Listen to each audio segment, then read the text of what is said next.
फ़ज़ाइल अहले बैत। अल्हम्दुलिल्लाहि रब्बिल आलमीन वस्सलातु वस्सलामु अला ख़ातमिन नबिय्यीन अम्मा बअद फ़अऊज़ु बिल्लाहि मिनश शैतानिर रजीम बिस्मिल्लाहिर रहमानिर रहीम। फ़ज़ाइल अहले बैत दुआए अत्तार। या रब्बे मुस्तफ़ा जेको भी ही रिसालो फ़ज़ाइल अहले बैत पढ़ी या ॿुधी वठे उनखे फ़ैज़ान अहले बैत कराम अलैहिम रिदवान साहब माला माल फरमाए ऐं उन जी माउ पीउ ऐं ख़ानदान समेत बेहिसाब बख़्शिश फरमाए। आमीन बिजाह ख़ातमिन नबिय्यीन सल्लल्लाहु अलैहि वसल्लम। दुरूद शरीफ जी फ़ज़ीलत। हज़रत अनस बिन मालिक रज़ियल्लाहु अन्हु खां रिवायत आहे त नबी करीम सल्लल्लाहु अलैहि वसल्लम इरशाद फ़रमायो, याने जॾहिं तव्हां का शइ भुलिजी वञो त मूं ते दुरूद शरीफ पढ़ो, इंशा अल्लाह यादि अची वेंदी। अल क़ौलुल बदी सफ़ो 427 हदीस 53। सल्लु अलल हबीब सल्लल्लाहु अला मुहम्मद। प्यारा प्यारा इस्लामी भाइरो, मुहर्रम शरीफ़ हिकु मुक़द्दस ऐं हुर्मत वारो महीनो आहे ऐं उन जी 10 तारीख़ ते केतिरा ई तारीख़ी वाक़िआ पेश आया। ख़ासि तौर ते सन 61 हिजरी में आशूरे जे ॾींहुं तमामु घणो खूनी ऐं अफ़सोसनाक वाक़िओ पेश आयो। असां वटि आशूरे जे ॾींहं खे यादगार तौरु माण्हू तमामु घणो मल्हाईंदा आहिनि ऐं नज़र नियाज़ जे ज़रिए अहले बैत अतहार लाइ ख़ुसूसी ईसाल सवाब जो एहतमाम कंदा आहिनि। अहले बैत अतहार जी शान खे उजागर करण लाइ मस्जिदुनि में महफ़िलुनि जो एहतमाम कयो वेंदो आहे। अहले बैत अतहार जी शान जी छा ॻाल्हि कजे। आला हज़रत इमाम अहले सुन्नत मौलाना शाह इमाम अहमद रज़ा ख़ान रहमतुल्लाह अलैह जे भाउ मौलाना हसन रज़ा ख़ान रहमतुल्लाह अलैह अहले बैत जी शान में हिकु तमामु प्यारी मनक़बत लिखी आहे जेका मूंखे तमामु घणी पसंदि आहे, छो त संदन कलाम शरीअत जे बिल्कुलु मुताबिक़ हूंदो आहे। हुसूल बरकत लाइ उन मनक़बत जा कुझु अशआर पेश ख़िदमत आहिनि।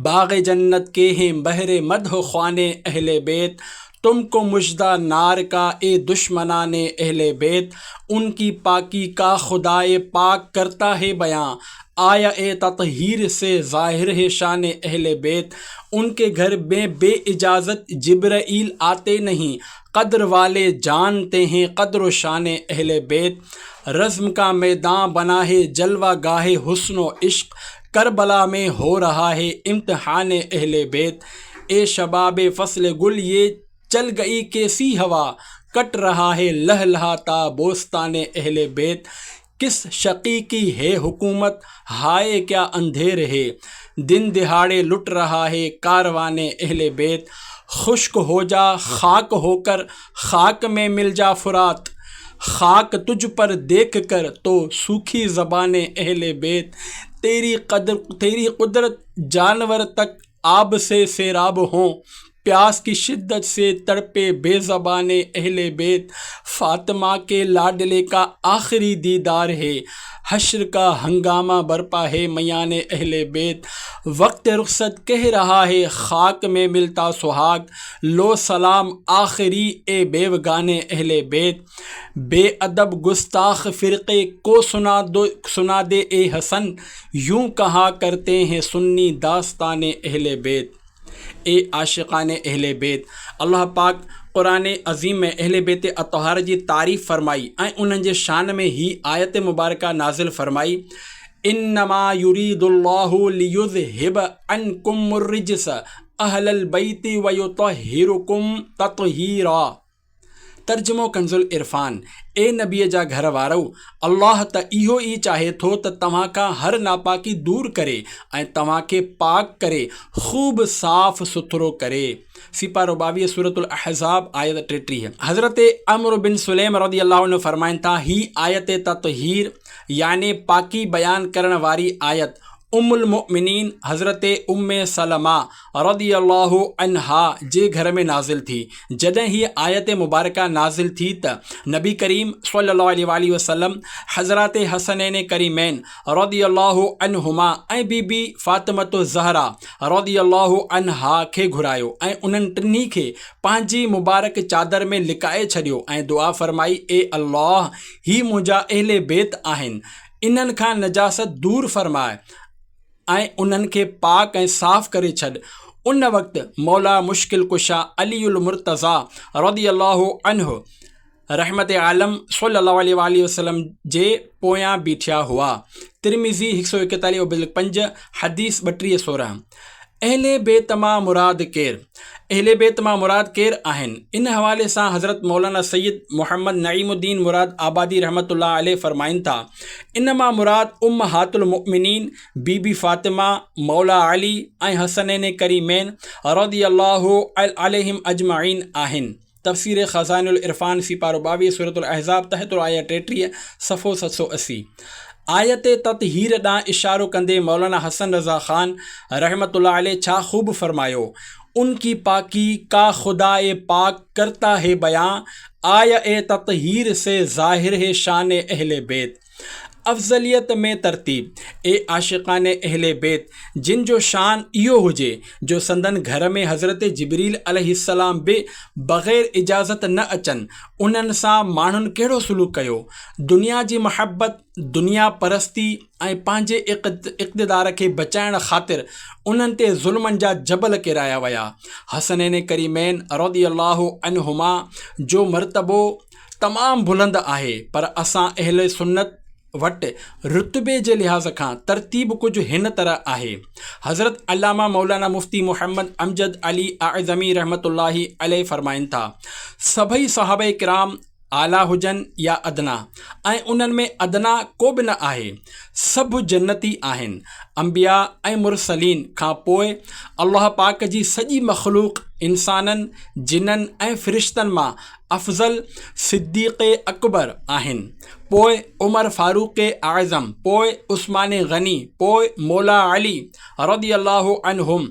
जेको शख़्स मौला अली रज़ियल्लाहु अन्हु खे हज़रत सिद्दीक़ या फ़ारूक़ रज़ियल्लाहु अन्हुमा खां अफ़ज़ल ॼाणे, उहो गुमराह बद मज़हब आहे।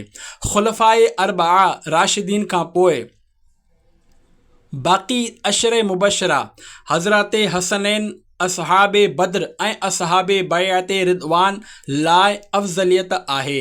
बहार शरीयत 241/1, 254, 249 हिस्सो 1। शान हसनैन करीमैन। प्यारा प्यारा इस्लामी भाइरो, जेको शख़्स अल्लाह पाक जो जेतिरो महबूब हूंदो आहे, उन जो इम्तिहान बि ओतिरो ई सख़्तु हूंदो आहे, ऐं जीअं जीअं दर्जा बुलंद थींदा वेंदा आहिनि, तीअं तीअं इम्तिहान बि सख़्तु थींदो वेंदो आहे।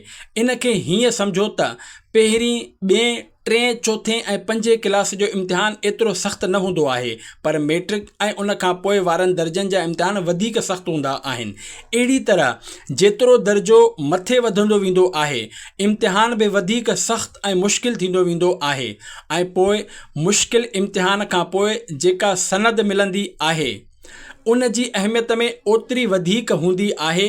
हज़रत हसनैन करीमैन रज़ियल्लाहु अन्हुमा जो इम्तिहान बि तमामु सख़्तु हो, ऐं उहे पंहिंजे इम्तिहान में कामयाबु थिया। अल्लाह पाक हज़रत हसनैन करीमैन रज़ियल्लाहु अन्हुमा खे वॾो शान अता फ़रमायो आहे। संदन शान में केतिरियूं ई रिवायतूं ऐं ईमान अफ़रोज़ वाक़िया आहिनि। हुसूल बरकत लाइ इन्हनि मां चंद पेश ख़िदमत आहिनि। रोअण जो आवाज़ ॿुधी तशरीफ़ वठी आया।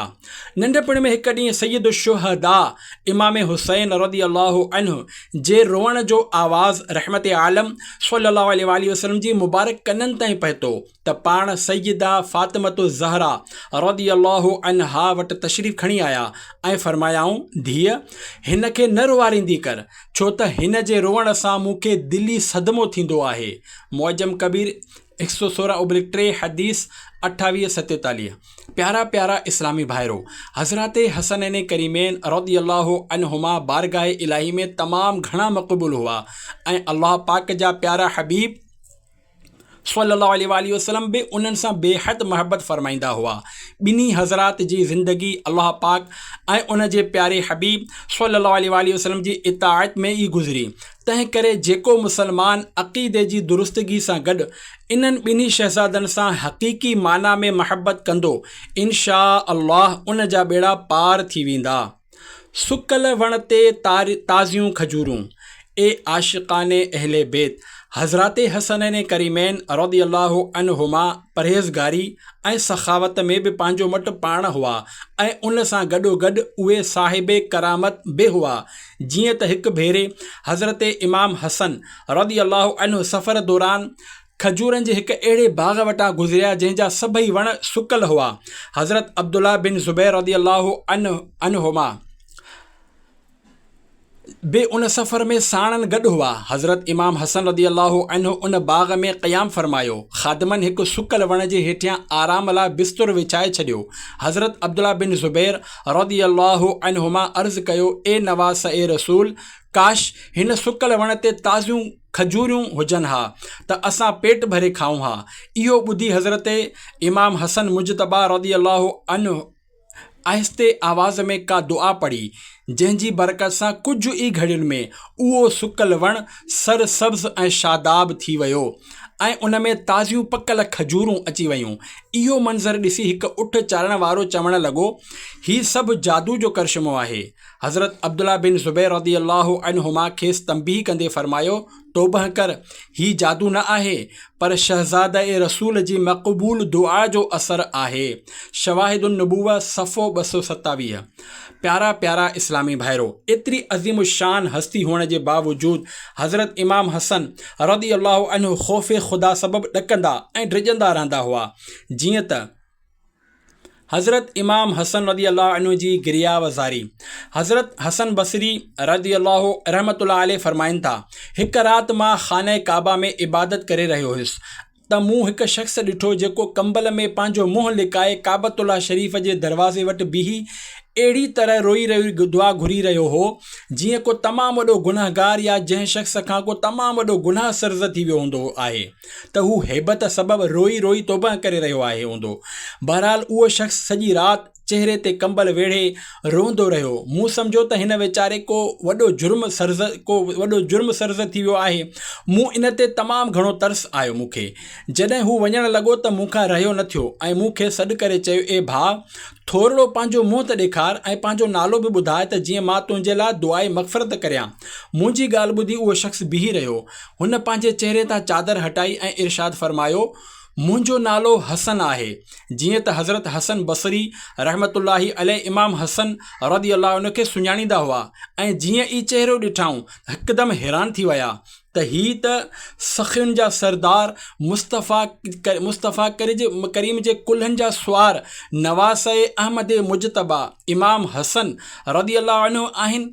हज़रत हसन बसरी रहमतुल्लाह अलैहि फ़रमाइनि था, मां पिशेमान थी डोड़ी वञी संदन क़दमनि में किरी पियुसि ऐं अर्ज़ु गुज़ार थियुसि, हुज़ूर, अव्हां एॾे वॾे बुलंद घराणे सां तालुक़ु रखो था ऐं अव्हां जी शान तक़वा ऐं शान इबादत जी कहिड़ी ॻाल्हि कजे, इन जे बावजूदु अव्हां एतिरे क़दुरु गिरियावज़ारी करियो था।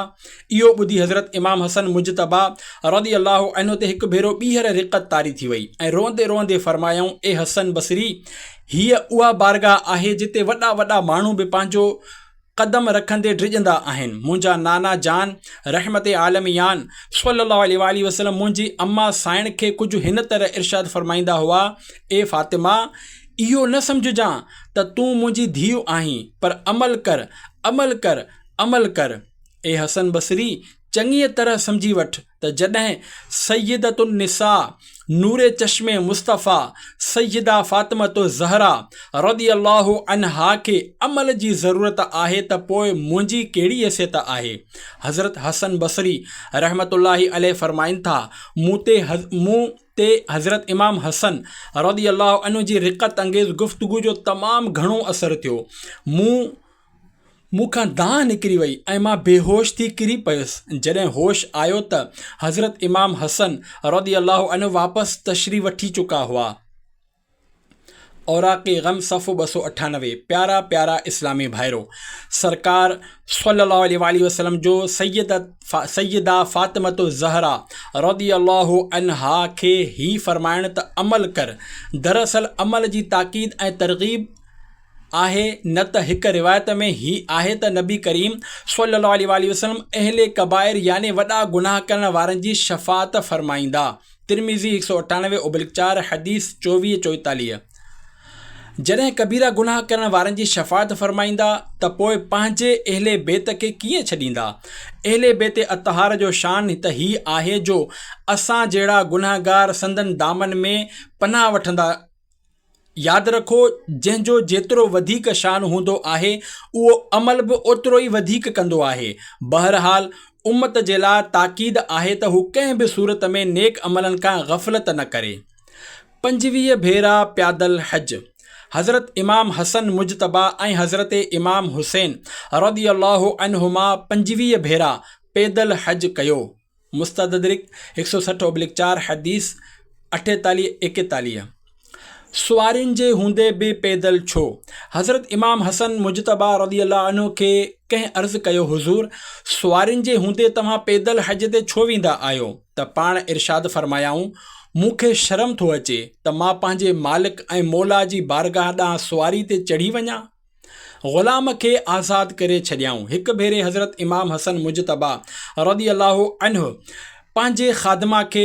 पंहिंजे ख़ादिम खे खाधो आणण जो हुकुम ॾिनो। जॾहिं हू खाधो खणी आयो त थाबिड़जी पियो, जंहिं करे उहो खाधो हज़रत इमाम हसन मुजतबा रज़ियल्लाहु अन्हु ते किरी पियो ऐं संदन कपिड़ा ख़राब थी विया। जीअं त उहो ख़ादिम क़ुरान पाक खे ॼाणण वारो हो, तंहिं करे उन जी ज़बान ते ही आयत मुबारका जारी थी वई, वल काज़िमीनल ग़ैज़ वल आफ़ीन अनिन नास। तर्जुमो कंज़ुल इरफ़ान। ऐं गुस्सो पीअण वारा ऐं दरगुज़र करण वारा आहिनि। याने मोमिन जो शान इहो आहे त हू दरगुज़र करण वारो हूंदो आहे, न के मौक़े जे इंतज़ार में रहण वारो त जीअं ई मौक़ो मिले त फ़ौरन बदिलो वठी छॾे।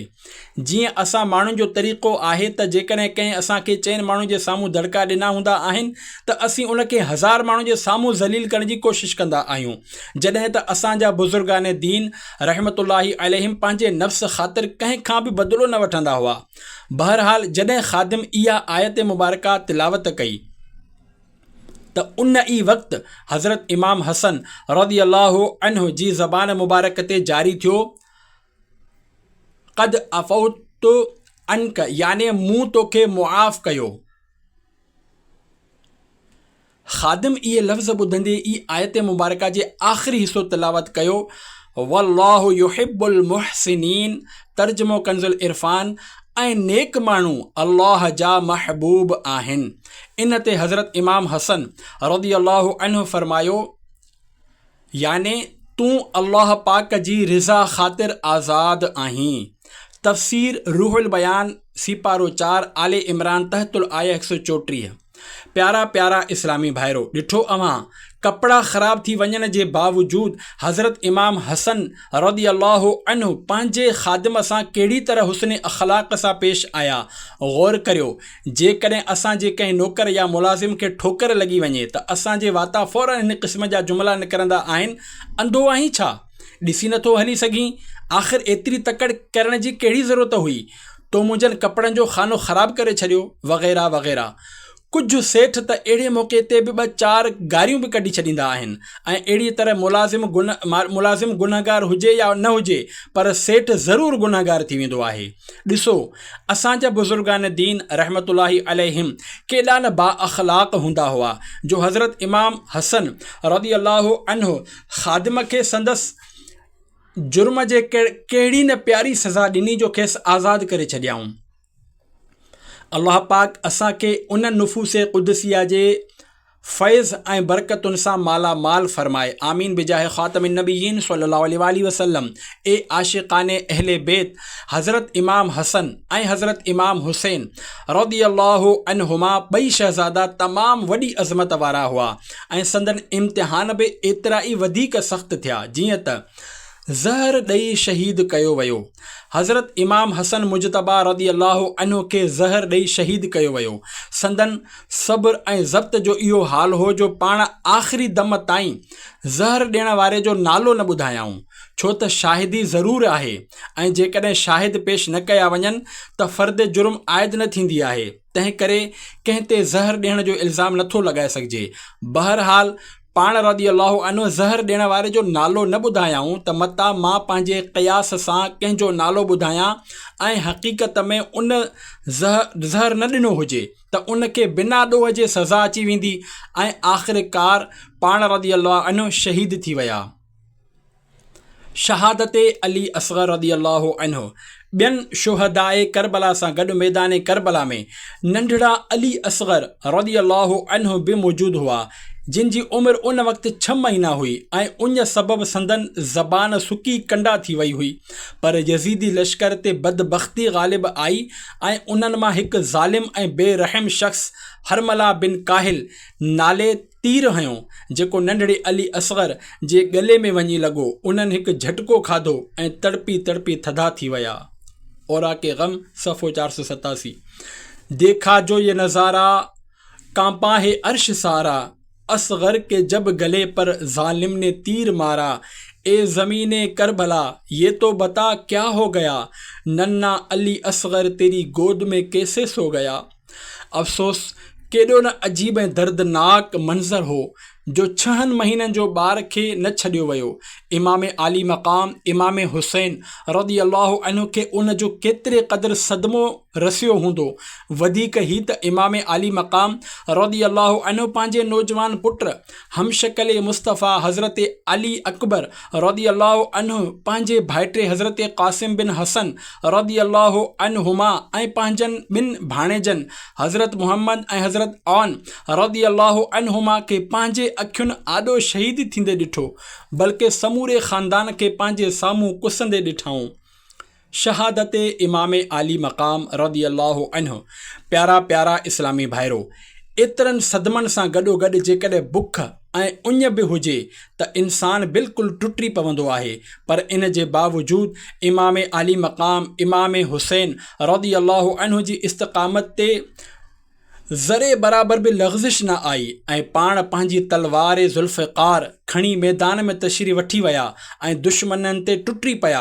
दुश्मननि घेरो तंग कयो। आख़िरकार सय्यदु शुहदा जिगर गोश ए फ़ातिमा नूरे चश्मे मुस्तफ़ा हज़रत इमाम हुसैन रज़ी अल्लाहु अन्हु 10 मुहर्रम शरीफ़ जुम्ए जे ॾींहुं नमाज़ ज़ोर खां अॻु 3 ॾींहंनि जा बुखिया ऐं उञिया रही पंहिंजे ख़ानदान जे नौजवाननि खे ख़ाक ऐं खून में लपटियल ॾिसी ऐं संदन शहादतुनि जा सदमा बर्दाश्त कंदे ज़ख़्मी हालत में ज़मीन ते तशरीफ़ फ़रमा थिया। शिमिर ज़ुलजुशन संदन सीने मुबारक ते चढ़ी वेठो ऐं क़रीब हो जो हू संदन सिर मुबारक जुदा करे छॾे हा, पर पाण खेसि फ़रमायाऊं, मूंखे पंहिंजे माबूद जी बारगाह में आख़िरी सजदो करणु ॾे। हू संदन मुबारक सीने तां लथो ऐं पाण सजदे में लिया विया। सजदे जी ई हालत में शिमिर ज़ुलजुशन संदन सिर मुबारक धड़ मुबारक खां जुदा करे छॾियो। शमशीर बकफ कातिल हो खड़ा और कोई रहे सजदे में पड़ा, कहती थी ज़मीने करबो बला इस शान का सजदा खेल नहीं। ए सैयद शुहदा इमाम हुसैन रज़ी अल्लाहु अन्हु खे मञण वारो, संदन न्याज़ खाइण ऐं खाराइण वारो, तव्हां जिन जो न्याज़ हुसूल बरकत लाइ शौक़ सां खाईंदा आहियो, उन्हनि सजदे जी हालत में पंहिंजो सिर कटरायो हो। तंहिं करे सिर्फ़ न्याज़ी न बणिजो बल्कि नमाज़ी बि बणिजो। यादि रखो, बुज़ुर्गान दीन रहमतुल्लाहि अलैहिम जे ईसाले सवाब लाइ जेको खाधो पचायो वेंदो आहे उनखे एहतरामन न्याज़ चयो वेंदो आहे ऐं ईअं चवण में शरअन को हर्ज न आहे, पर बिल्कुलु जाइज़ आहे। न्याज़ जो खाधो अल्लाह पाक जे नाले जो ई हूंदो आहे, पर जेकॾहिं उहो बुज़ुर्गनि जे ईसाले सवाब लाइ हुजे त उनखे न्याज़ ऐं आम माण्हुनि जे ईसाले सवाब लाइ हुजे त उनखे फ़ातिहा चयो वेंदो आहे। असां सैयद शुहदा जी न्याज़ जो खिचड़ो शौक़ सां खाईंदा आहियूं, शरबत ऐं थधो पाणी बि पीअंदा आहियूं, पर नमाज़ूं क़ज़ा करे छॾींदा आहियूं। जॾहिं त इमाम आली मक़ाम इमाम हुसैन रज़ी अल्लाहु अन्हु 3 ॾींहं बुखिया ऐं उञारा रही शहीद थिया, पर मैदान करबला में बाक़ाइदा नमाज़ूं अदा कंदा रहिया। जेतोणीकि इमाम आली मक़ाम रज़ी अल्लाहु अन्हु आज़माइश जी हालत में हुआ, पर पोइ बि आख़िरी वक़्त में दुनिया खे उहो सबक़ ॾिनाऊं त मूंखे यज़ीद झुकाइण जी तमामु घणी कोशिशि कई, पर मूं पंहिंजे घर जे ॿारनि खे क़ुर्बान करे छॾियो ऐं पंहिंजे रत जो आख़िरी फुड़ो बि वहाए छॾियो, पर यज़ीद जे आॾो न झुकियुसि, पर मुंहिंजे रब जी बारगाह में झुकियुसि। ए आशिक़ाने अहले बैत, मालूम थियो त मोमिन अल्लाह पाक खां सवाइ ॿिए कंहिंजे अॻियां न झुकंदो आहे, भली को केतिरा बि ज़ुल्म ऐं सितम जा जबल टोड़े छॾे। कामिल मोमिन पाण खे संभालण में कामयाब थी वेंदो आहे। बहरहाल ही इमाम आली मक़ाम हज़रत इमाम हुसैन रज़ियल्लाहु अन्हु जो ई हिस्सो हो ऐं अल्लाह पाक जी अता हुई जो हू इम्तिहान में मुकम्मल तौरु कामयाबु थिया। माअज़ल्लाह जेकॾहिं इमाम हुसैन रज़ियल्लाहु अन्हु यज़ीद जी बेअत करे वठनि हा ऐं उन जे अॻियां झुकी वञनि हा त अचण वारी उम्मत लाइ ज़ालिम जे आॾो झुकण दलील बणिजी वञे हा, पर हू न झुकिया ऐं उन्हनि कलमाए हक़ जी सरबुलंदी जारी रखी एसि ताईं जो शहीद थी हमेशह वारी ज़िंदगी माणियाऊं। आख़िरकार हिकु वक़्तु अहिड़ो बि आयो जो यज़ीद ऐं संदसि लश्कर तबाह ऐं बर्बाद थी वियो ऐं अॼु साणनि हमदर्दी करण लाइ को बि तयारु न आहे। पर अल्हम्दुलिल्लाह इमाम आली मक़ाम इमाम हुसैन रज़ियल्लाहु अन्हु जी अक़ीदत जी शमा अॼु बि किरोड़े दिलुनि में रोशन आहे।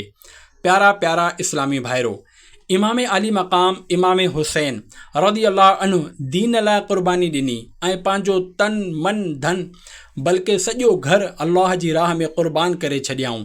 जॾहिं त असां उन्हनि जे क़ुर्बानियुनि जा दास्तान ॿुधी जोश में अची नारा हणंदा आहियूं ऐं पोइ दीन जो कमु करण बदिरां मुतमइन थी वेही रहंदा आहियूं। ही अल्लाह पाक जो करम आहे जो दीन इस्लाम असां ताईं सही मानाउनि में पहुतो, पर हाणे आहिस्ते आहिस्ते दीन खां दूरी थींदी पई वञे। जेकॾहिं असांजी इहा ई हालति रही त असांजे नसलुनि जो छा थींदो। केतिरा ई मुल्क अहिड़ा आहिनि जेके पहिरियां इस्लाम जो मर्कज़ हुआ, पर जॾहिं मुसलमाननि ग़फ़लत इख़्तियार कई ऐं दुनिया खे ज़िंदगीअ जो मक़सदु बणाए छॾियो ऐं सिर्फ़ु दुनियावी इल्मु हासिलु कयो त दीन खां दूरी सबबु उते मौजूदु मस्जिदुनि खे ताला लॻी विया। अॼु असांजी हालति बि कुझु अहिड़ी ई आहे। असां बि सिर्फ़ु दुनिया जो इल्मु हासिलु करे रहिया आहियूं। असांखे छह कलमात छा पर ईमान मुफ़स्सल ईमान मुजमल बि यादि न आहिनि। नमाज़ पढ़ी रहिया आहियूं पर नमाज़ जा फ़र्ज़ मालूम न आहिनि। वुज़ू कंदा आहियूं पर वुज़ू जे फ़र्ज़नि जी ख़बर न हूंदी आहे। साॻियो ई हाल ॿियनि मामलनि जो बि आहे। औलाद जी सही मानाउनि में तरबियत न करण सबबु सूरत हाल इहा थी वई आहे जो जंहिं पीउ पंहिंजे पेट ते पथर ॿधी औलाद खे पालियो हो, उहो पुटु संदसि जनाज़े नमाज़ में बि नथो पढ़ाए सघे, छो त हू मॉडर्न हूंदो आहे। खेसि सही तरीक़े सां नमाज़ पढ़णु न ईंदी आहे। हुन कॾहिं भुलिजी बि इहो न सोचियो हूंदो त मूंखे जनाज़े नमाज़ जी दुआ बि यादि करणु घुरिजे ऐं खेसि इहो बि मालूम न हूंदो त जनाज़े जी नमाज़ में केतिरियूं तकबीरूं चयूं वेंदियूं आहिनि। केतिरा ई माण्हू जॾहिं नमाज़े जनाज़ा पढ़ण लाइ बीहंदा आहिनि त वेचारा हिक ॿिए ॾांहुं टेड़ी अखि सां ॾिसी नमाज़ पूरी कंदा आहिनि ऐं के वेचारा त तकबीरुनि वक़्तु ईद नमाज़ वांगुरु हथ कननि ते खणंदा आहिनि। अहिड़ी तरह बस रस्मी तौरु जनाज़े नमाज़ में शरीक थींदा आहिनि। ग़ुस्ल मय्यत जी बि तक़रीबन अहिड़ी ई सूरत हाल आहे जो घर में पीउ जो लाश रखियलु हूंदो आहे पर पुटु ग़ुस्ल न ॾेई सघंदो आहे, छो त हुन कॾहिं सिखियो ई न त मय्यत खे ग़ुस्ल कीअं ॾिनो वेंदो आहे। पीउ बि सॼी ज़िंदगी पुट खे कॾहिं ग़ुस्ल मय्यत सिखण जी तरग़ीब न ॾियारी हूंदी आहे ऐं पोइ मरण खां पोइ वेचारे खे उन जो नतीजो भोगणो पवंदो आहे। ॾिसो, जॾहिं पुटु पंहिंजे पीउ खे ग़ुस्ल ॾींदो त उन में रिक़त हूंदी, सोज़ हूंदो, दर्द हूंदो ऐं संदसि ख़्वाहिश हूंदी त मां पंहिंजे वालिद खे वधि खां वधि सुनतुनि जो ख़्यालु रखंदे ग़ुस्ल ॾियां। तंहिं करे हू किताबनि मां ग़ुस्ल जो तरीक़ो ॾिसी उन मुताबिक़ ग़ुस्ल ॾींदो, जॾहिं त उन जे बरअक्स को ॿियो माण्हू सुनतुनि जो एतिरो ख़्यालु न कंदो। अहिड़ी तरह जेकॾहिं पुटु पंहिंजे पीउ जे जनाज़े नमाज़ पढ़ाईंदो त संदसि अखियुनि मां लुड़क बि वेही रहिया हूंदा ऐं मथसि रिक़त ऐं सोज़ जी कैफ़ियत बि तारी हूंदी, जॾहिं त को ॿियो शख़्स अहिड़े रिक़त ऐं सोज़ जो सां जनाज़ो न पढ़ाईंदो। अक़ीदत जे इज़हार जो बहितरीनु ज़रीओ ए आशिक़ाने अहले बैत इमाम आली मक़ाम इमाम हुसैन रज़ियल्लाहु अन्हु इन लाइ क़ुर्बानी ॾिनी त इस्लाम खे बाक़ी रखणु ऐं इस्लाम जे वण खे सरसब्ज़ो शादाब ॾिसणु चाहिनि पिया। पर अफ़सोस असां पंहिंजे हथनि सां सभु कुझु बर्बादु करे रहिया आहियूं। जिते असांजी समूरी तालीम, समूरो कारोबार ऐं सभई उलूम ऐं फ़नून दुनिया लाइ आहिनि, उते काश असां पंहिंजो थोरो वक़्तु उन इस्लाम लाइ बि कढूं जंहिंखे बचाइण लाइ इमाम आली मक़ाम इमाम हुसैन रज़ियल्लाहु अन्हु सय्यदु शुहदा जो लक़ब माणियो ऐं पंहिंजे रत सां उन जी आबियारी कयाऊं। काश असां बि पंहिंजे ॿारनि खे पंहिंजे घर ॿार ऐं कारोबार खे छॾणु सिखूं ऐं इमाम आली मक़ाम जे नक्श क़दम ते हलंदे असां बि दीन जी ख़ातिर सफ़र इख़्तियार कयूं। इमाम हुसैन रदी अल्लाहु अन्हु जे ईसाले सवाब लाइ अल्लाह जी राह में निकिरूं, सुन्नतुनि जे रस्ते ते हलूं, पाण बि सुन्नतूं सिखूं ऐं ॿियनि खे बि सेखारियूं। अल्लाह पाक असां सभिनी खे इमाम आली मक़ाम जे नक्शे क़दम ते हली इस्लाम लाइ क़ुर्बानियूं पेश करण जो जज़्बो अता फ़रमाए। आमीन बिजाह ख़ातमिन नबिय्यीन सल्लल्लाहु अलैहि वसल्लम। सल्लु अलल हबीब सल्लल्लाहु अला मुहम्मद व आलिहि व अस्हाबिहि व बारक वसल्लम।